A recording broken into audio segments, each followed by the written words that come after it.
Assalamualaikum warahmatullahi wabarakatuh.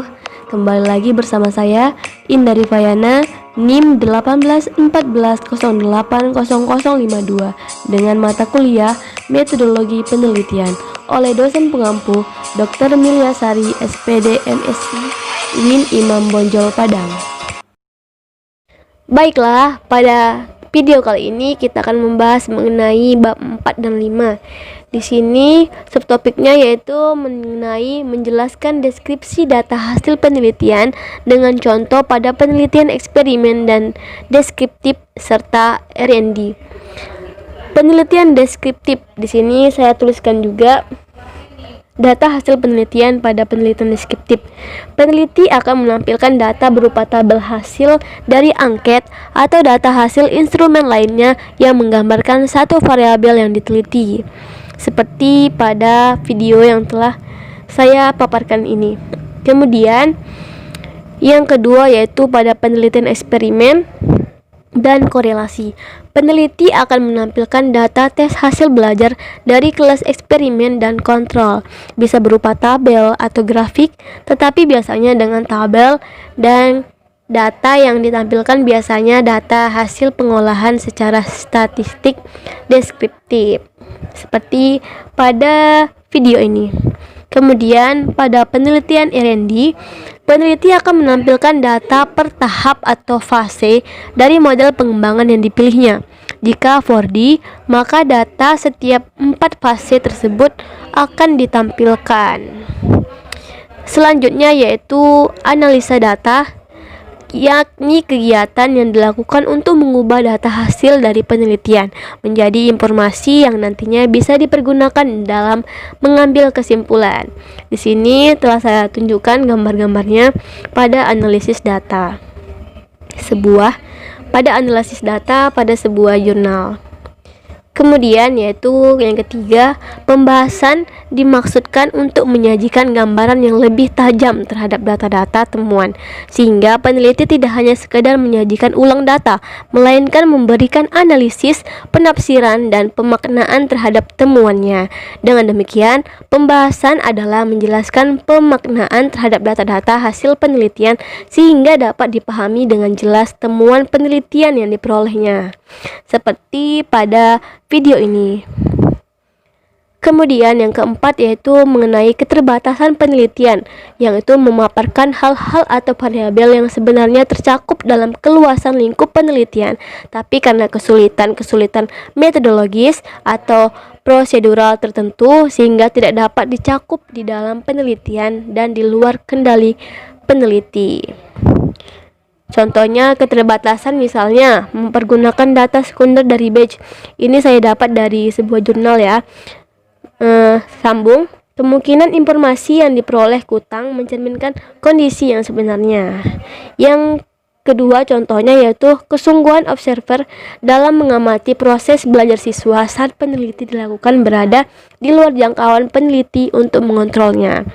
Di sini ada contoh yang telah saya tunjukkan dalam video berupa keterbatasan yang dialami oleh peneliti pada kejadian di sebuah jurnal. Kemudian poin yang kelima yaitu kesimpulan itu merupakan jawaban dari tujuan penelitian. Kesimpulan juga merupakan berisi jawaban atas pertanyaan yang diajukan pada bagian rumusan masalah. Keseluruhan jawaban hanya terfokus pada ruang lingkup pertanyaan dan jumlah jawaban disesuaikan dengan jumlah rumusan masalah yang diajukan. Contoh pada video ini saya buatkan kesimpulan pada berbagai jurnal. Yang pertama, judulnya pengembangan LKPD materi trigonometri berbasis generative learning di kelas 10.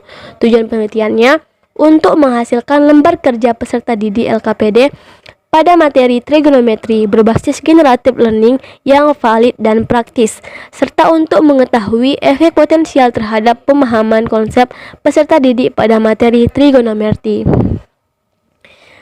Contoh yang kedua yaitu pada judulnya di sini ada analisis varian sederhana dan uji Shechev dalam penelitian eksperimen pengajaran matematika melalui pemahaman filsafat matematika pada jurnal ini, tujuan penelitiannya untuk menguji beda pengajaran matematika dengan menggunakan pemahaman filsafat matematika terhadap nilai soal matematika yang tergolong kategori sulit.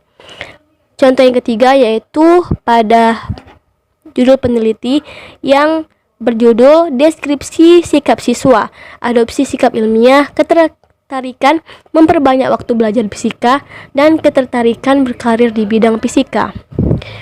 Pada jurnal ini, tujuan penelitiannya yaitu untuk mengetahui sikap siswa terhadap mata pelajaran fisika melalui indikator adopsi sikap ilmiah, ketertarikan dalam memperbanyak waktu belajar fisika, dan ketertarikan berkarir di bidang fisika di SMA Verdi Ferry Putra, Kota Jambi. Yang keenam yaitu mengenai implikasi berfungsi membandingkan antara hasil penelitian yang lalu dengan hasil penelitian yang baru dilakukan. Saran adalah suatu yang diberikan kepada pembaca yang didasarkan atas hasil temuan dalam studi yang telah dilakukan dan bukan berupa pendapat atau tinjauan idealis pribadi peneliti. Keterkaitan saran penelitian dengan keterbatasan penelitian itu merupakan ketertarikan yang sangat berkaitan karena di situ peneliti dapat menjelaskan keterbatasan yang dilakukannya dalam melakukan penelitian. Kemudian dapat memberi kesempatan untuk para pembaca agar memberikan saran dan implikasi terhadap penelitiannya sebagai rujukan atau pelajaran bagi peneliti-peneliti selanjutnya.